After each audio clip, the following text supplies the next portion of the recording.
Good morning, comic book fans. Welcome back to Comics in 5 Minutes. I'm your ever-loving host, Shorty, and today we're going to be reviewing the brand new and possibly improved Carnage. I read the last Carnage, mostly because it was Ramvi involved in it, and he's a fantastic writer. I will have no discussion on this one. But Carnage has never been a character where I've really gone out of my way to enjoy them. Or say enjoy them, just experience them.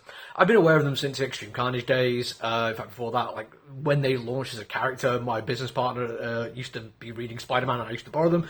I've been aware of them for a long time, and I can't say I've ever been particularly attracted to the style of storytelling you do tend to get within these comic books.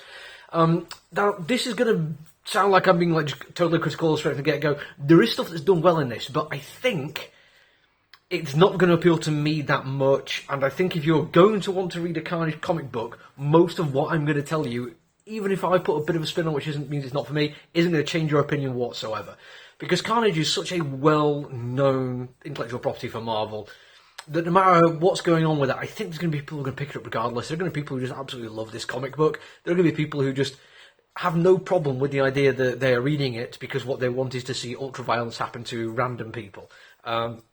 And this is not like watching or reading Punisher and seeing it happen to bad guys and kind of finding a way to justify it. This is literally just, it doesn't matter. He is a villain. There is no anti-hero vibe at all going with Carnage. He is a bad guy. He is nothing but a bad guy. Not even like in a Joker kind of way where, you know, he's just a really messed up sense of humour and he's doing it because for him it is a joke. Carnage knows that he's doing evil and embraces it, goes for it, and exists to continue the cycle of violence. Now, that being said, I think there's room to tell fun stories, and this is what it does. It's a fun story. It's not the most insightful. It misses out on some opportunities, I think, to tell some more in-depth stories. As an example, we have the fact that Cletus Cassidy is reborn from Carnage in this one, and Cletus and Carnage's symbiotic relationship is very interesting, far more, I think, than Venom's has been with other people, and I think there's room to tell a really decent story about that kind of thing in this book. I think that could happen.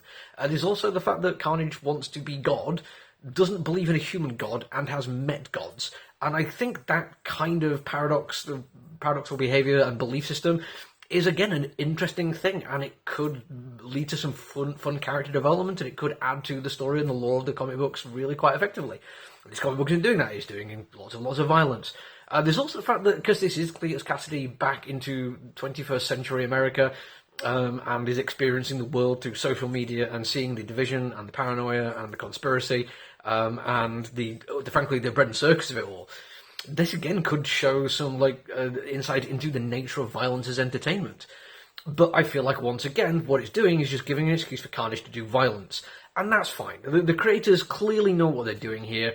There's no reason to add depth to this story in the way that Ramvi did to a certain degree. You can do all these things if you want to, but I think for a lot of Carnage fans who turn up wanting what they want, they may have not wanted what Ramvi was doing. They may be more than happy with this kind of thing.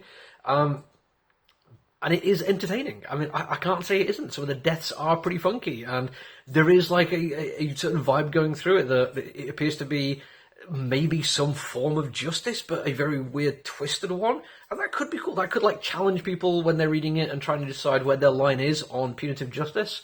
But I don't think it will. I think they're most going to enjoy the fact that a rich tech bro is boiled to death in front of people. That unfortunately does get to another vague criticism for this one. And again, it's the kind of thing which most people wouldn't bother them, but it's a very dark comic book with an awful lot of violence. And I think there is room for violence in comic books, and there's room to make violence interesting in comic books.